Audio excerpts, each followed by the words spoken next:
안녕하세요. 예카르트입니다. 저는 성경을 믿습니다. 그래서 존재하는 사람입니다. 오늘은 우리가 성경을 볼 때 어떠한 마음가짐으로 성경을 대해야 할지에 대해서 여러분들과 함께 생각해 보기를 원합니다. 어떤 마음으로 성경을 읽는 것이 더 좋을까요? 첫 번째로 성경의 시대와 지금 내가 살고 있는 시대가 다르다는 사실을 인정해야 합니다. 성경 속 사건의 시공간과 지금 성경을 읽고 있는 내가 살고 있는 시공간이 엄연히 차이가 있고, 이로 인해 자기도 모르게 지금 내가 살고 있는 시공간의 상식과 지식으로 성경을 해석하게 되고 판단하게 됩니다. 가장 좋은 것은 내가 동시대 인물이 되어 직접 경험하는 것이겠지만 사실 그것은 가능한 일이 아니죠. 그래서 최대한 그 시공간에 차이가 있다는 것을 인정하고 성경을 대하는 것이 바람직합니다. 예를 하나 들어볼까요? 에덴 동산에서 뱀이 하와에게 찾아와 하나님의 말씀을 어기고 선악과를 따먹도록 유혹하는 내용이 있습니다. 이때 뱀이 하와에게 질문을 하죠. 하나님이 너희더러 동산 모든 나무의 열매를 먹지 말라고 하셨니? 라고요. 자, 만일 여러분이 하와라면 어떻게 뱀에게 대답하시겠습니까? 실제로 사람들에게 물어봤습니다. 그랬더니 어떤 분들은 뱀아 물러가라! 라고 대답을 할 거다라고 하기도 했고요. 또 어떤 분들은 하와랑 별 차이 없이 대답하고 결국은 선악과를 따먹었을 것 같아요 라고 말하기도 합니다. 그런데 만약 제가 하와였다면 어땠을까요? 생각해 봤습니다. 저는 뱀이다! 뱀이 말을 한다! 라고 놀랄 겁니다. 대답은커녕 놀라서 도망갔을 것 같아요. 즉, 지금 내가 살고 있는 시공간에서는 뱀이 결코 저에게 말을 걸어올 수가 없습니다. 그런데 아담과 하와가 에덴 동산에서 살고 있던 시공간에서는 뱀이 사람에게 말을 걸 수가 있었다는 겁니다. 즉, 뱀이 말을 하는 시대였다는 겁니다. 성경을 단순히 신화나 전설로 치부할 것이 아니라면 성경을 대할 때 이러한 시공간의 차이를 인정해야 한다는 겁니다. 둘째로, 최대한 선입견과 편견 없이 성경을 대해야 합니다. 바로 앞에 이어서 에이, 말도 안 돼. 뱀이 어떻게 말을 해? 라는 지금의 상식으로 성경을 보겠다고 하면 여러분께 성경은 말 그대로 신화와 전설의 수준을 벗어나지 않는 책이 될 겁니다.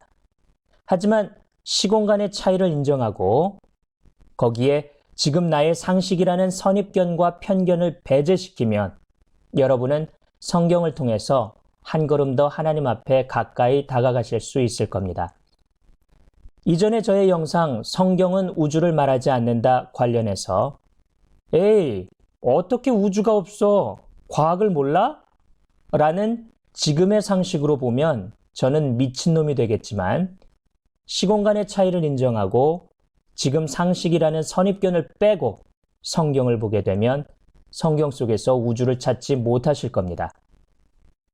셋째, 최대한 감정이입을 해서 주인공이 돼보는 겁니다. 때로 3인칭 시점으로 성경을 볼 필요도 있겠지만 직접 1인칭 시점의 주인공으로 성경 속 등장인물이 되어보는 겁니다. 시공간의 차이를 인정하고 상식이라는 선입견과 편견을 최대한 없앤 상태에서 아담도 돼보고 하와도 돼보고 예수님도 돼보고 심지어 예수님을 죽인 군인도 돼보는 거죠. 성경이 한층 더 입체적으로 느껴지실 겁니다. 마지막으로 이렇게 성경을 보는 가운데 생기게 되는 의문점, 궁금점들을 기록해 보는 겁니다. 가능하다면 별도의 궁금 노트 하나를 만드셔서 성경을 보는 가운데 만나게 된 궁금점이나 질문들을 기록해 놓는 거죠. 성경 뒷부분을 읽어 나가면서 그 답을 보게 되는 경우가 종종 있게 될 겁니다. 물론 때로는 그 시간이 오래 걸리기도 하죠. 제 첫 궁금점이 창세기 1장에 있는 하늘 위의 물이었습니다. 그런데 약 1년 후에 그 답을 창세기 7장에서 찾게 됐습니다.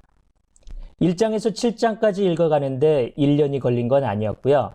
읽었어도 그 답을 못 봤었는데 반복해서 읽다가 1년쯤 지나서 다시 7장을 읽을 때 바로 하늘 위의 물에 대한 해답일 것 같다는 생각이 오게 된 거죠. 단순 대기 순환에 따른 비로소는 땅을 결코 다 덮을 수 있는 비가 올 수가 없는데 땅이 비에 덮였다. 그러면 다른 곳에서 물이 더 유입되어야 한다는 생각을 하게 됐고 창세기 1장에 하늘 위의 물이 바로 그것일 수 있겠다는 생각이 든 거죠. 나중에 보니 이미 적지 않은 분들이 그런 생각들을 하고 계셨고요. 자, 성경을 어떤 마음으로 읽어야 좋을까요? 시공간의 차이를 인정하자. 상식이라는 선입견과 편견을 버리자. 내가 직접 주인공이 돼보자. 궁금한 것은 기록하자. 이러한 마음가짐으로 성경을 보시게 되면 그냥 단순하게 성경을 읽는 지금과는 다른 또 다른 세계를 경험하게 되실 수도 있을 겁니다. 오늘 영상은 여기까지 하도록 하겠습니다. 앞으로 이러한 마음으로 저희 함께 성경을 봐가면서 배워가도록 하겠습니다. 감사합니다. 앞으로 더 좋은 영상으로 여러분들께 찾아뵙도록 노력하겠습니다.